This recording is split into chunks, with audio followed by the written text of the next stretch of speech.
इशरह ली सदरी वयस्सिर ली अमरी वाहलुल उक़दतम मिन लिसानी यफ़क़हू क़ौली।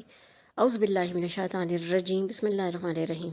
अस्सलामु अलैकुम स्टूडेंट्स। 11वीं जमात के अहम शोरा के तबसरे पर मुश्तमिल ये आज की तीसरी वीडियो है जो आपके सामने आ रही है। आज हमारे जिस शायर का ज़िक्र है वो हैं ख्वाजा हैदर अली आतिश। उनका तारुफ आपके सामने मुलाहिज़ा फरमाइए। आतिश की शायरी लखनवी और दहलवी मिजाज का खूबसूरत इम्तजाज है, जिसमें हकीकी आशिकाना तजुर्बात का इजहार, अंदाज़े बयां की बेसाख्तगी, आराइश हुस्न तख़य्युल की बुलंद परवाज़ी और अपने अहद की सतही ज़िंदगी का एहसास नुमाया है। जदीद तशबीहात और इस्तारात ने उनकी शायरी को सफ़े अव्वल का मकाम दिया है। आपके कलाम की नुमाया खूबी उनकी तहरीक इस्लाह बयान है। आतिश के मुहासिन कलाम दर्ज झेल हैं। आतिश के मुहासिन कलाम झेल में दर्ज हैं। पहला है जज्बात निगारी। आतिश की शायरी सिर्फ खदो खाल की शायरी नहीं, उन्होंने जज्बात और एहसासात को निहायत मौसर और दिलकश अंदाज में पेश किया है। आतिश ने ख्याल और बयान को बड़ी खूबी और जज्बा से हम आहंग करके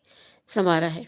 मसलन तसव्वुर से किसी के मैंने की है गुफ्तगू बरसों, तसव्वुर से किसी की मैंने की है गुफ्तगू बरसों, रही है एक तस्वीर ख्याली रूबरू बरसों। नंबर 2 पे आता है कलंदरियत। आतिश किसी भी तरह मुसल्ले या वाइज नहीं, लेकिन तबीयत में बेनियाजी की वजह से तसव्वुफ और इखलाक के मज़ामीन भी उनकी शायरी में शामिल हो गए हैं।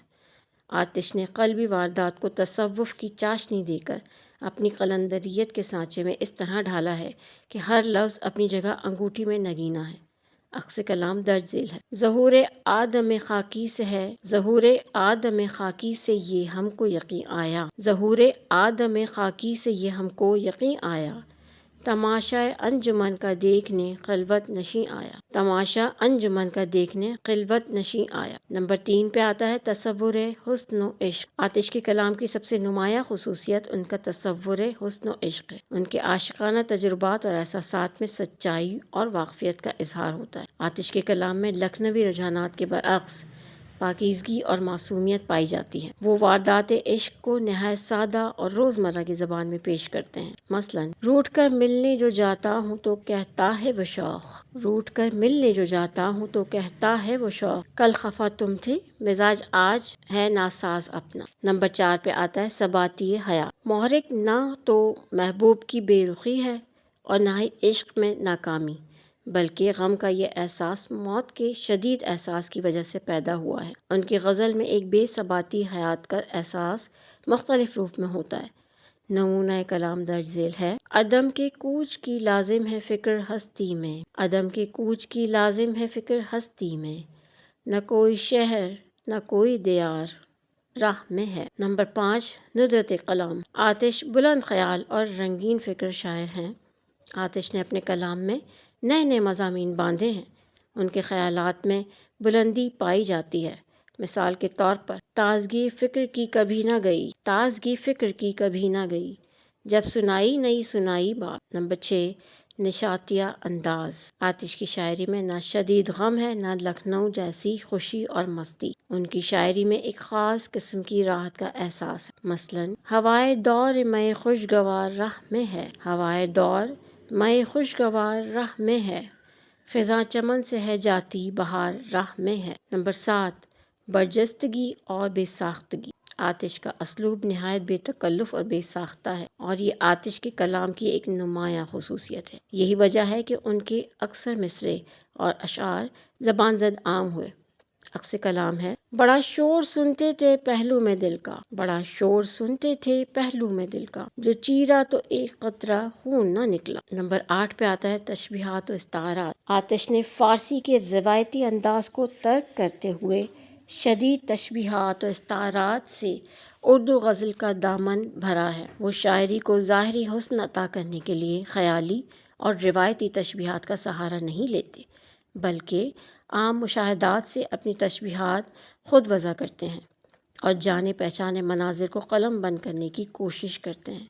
मसलन किसी ने मोल ना पूछा दिले शिकस्ता का, किसी ने मोल ना पूछा दिले शिकस्ता का, कोई ख़रीद के टूटा प्याला क्या करता। नंबर 9 पे ندرت زبان و خیال ہے۔ آتش نے ناسخ کی اصلاح بیان کی تحریک کے الزامات بھی قبول کیے، لیکن انہوں نے اپنے ذوق سلیم کو رہنمائی میں ایسی زبان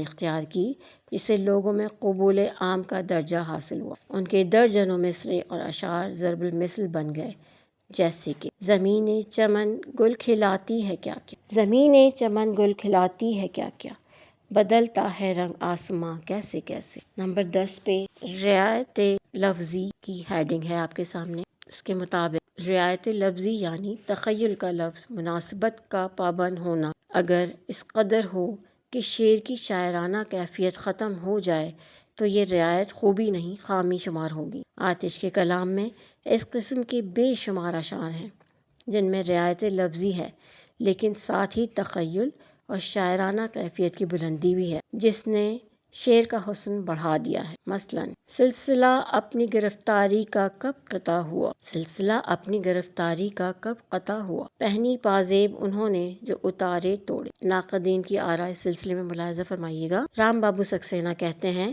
میر اور غالب کے بعد اگر کسی کو مرتبہ حاصل ہے تو وہ آتش ہیں۔ مولانا محمد حسین آزاد کہتے ہیں جس طرح لوگ باتیں کرتے ہیں اس طرح انہوں نے شعر کہہ ڈالے ہیں۔ ڈاکٹر خلیل الرحمن عظمی کہتے ہیں یہ انداز سرکشی اردو شعراء میں سب سے پہلے آتش کو نصیب ہوا۔ پیارے بچوں، امید ہے آپ کو آج حیدر علی آتش کے بارے میں پڑھا گیا یہ تبصرہ پسند آئے گا۔ اپنے 11ویں جماعت کے اردو کے پرچے کے لیے اس کو اہم سمجھتے ہوئے اسے یاد کر لیجئے اور اپنے اور ساتھیوں میں کو اس تک پہنچائیے اور ان کی بھی مدد کیجیے۔ مجھے اپنی دعاؤں میں یاد رکھیے۔ اگر آپ کو یہ پسند آیا ہے لائک ضرور کیجیے، فیڈ بیک ضرور دیجیے، اپنی رائے کا اظہار بھی ضرور کیجیے۔ شکریہ۔